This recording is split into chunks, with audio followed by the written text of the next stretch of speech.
வணக்கம். சத்தான ஈவினிங் ஸ்நாக்ஸில் இன்றைக்கி ராயிலிருந்து ஒரு ரெசிபி பண்ணியிருக்கேன். ராய் மாவுலிருந்து அதை உங்களோட ஷேர் பண்ணிக்கிறேன்.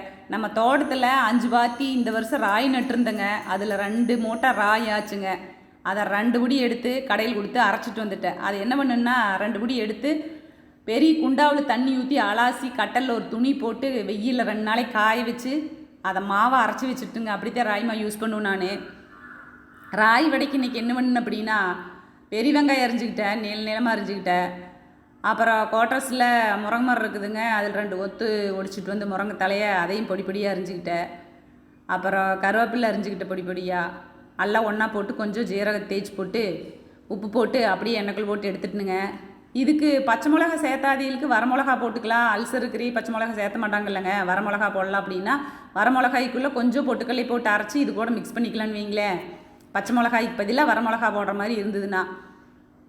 ராய் வந்து அரிசி விட சத்தான உணவு அப்படின்னா ராய் தானுங்களாமா. இப்போ குழந்தைகளுக்கே நான் ஆதிக்குட்டி பாப்புக்கே என்ன பண்ணுங்கன்னா, முதல்ல 6 மாதத்த குழந்தையிலேருந்து திட உணவு ஸ்டார்ட் பண்ணியில் கொஞ்சம் ஒரு குண்டாவில் ஒரு கப்புலின்னு வைங்க, கப்பில் கொஞ்சம் ராய் ஊற வச்சுக்குவேன். சாயந்தரம் ஊறிடு, அதில் ஒரு துணியில் மூட்டை கட்டி வச்சுட்டுனா காலையில் முளைச்சிக்குங்களா. அதை மிக்சி ஜாரில் போட்டு நல்லா அரைச்சி கொஞ்சம் தண்ணி ஊற்றி அரைச்சிக்கணுங்க.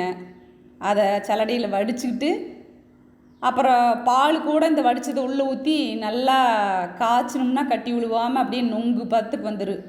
அதுக்கு ஒரு நாளைக்கு நாட்டு சக்கரை போட்டுக்குவேன், ஒரு நாளைக்கு பனங்கல்கண்டு போடுவோனுங்க, உப்பு போட்டு ஒரு நாளைக்கு கொடுப்பேன். குழந்தைகளுக்கு திட உணவு ஸ்டார்ட் பண்ணால் முதல் உணவும் நம்மளுக்கு ராயாத்தே இருக்கணுங்கிறாங்க. நான் ஊட்டணுங்க 2 பேர்த்துக்குமே. ரொம்ப சத்தான உணவுங்கிறாங்க. நீங்கள் ட்ரை பண்ணுங்கள்.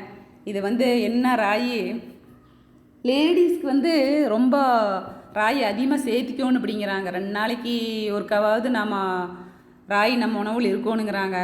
அது ராய் வடையாக இருக்கலாம், ரொட்டி, ராய் தோசை, தோசை மாவு கூட இட்லி தோசைக்கு அரிசி ஊற வைக்கல ராய் கூட ஒரு டம்ளர் ஒரு நாளைக்கு ஊற வச்சுக்கலாங்க. கூழும் காய்ச்சி குடிக்கலாம். டயட்டில் இருக்கிற என்ன பண்ணுவாங்கன்னா, கூழ் மட்டும் காய்ச்சி குடிச்சிட்டு விட்ருவோன்னு, வேறு ஸ்நாக்ஸ் ஒன்றும் சாப்பிடக்கூடாதுங்கிறாங்க.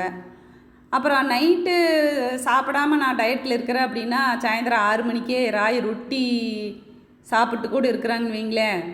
ராய் வந்து அவ்வளோ சத்தான உணவு, நம்மளும் சேர்த்திக்கலாம்.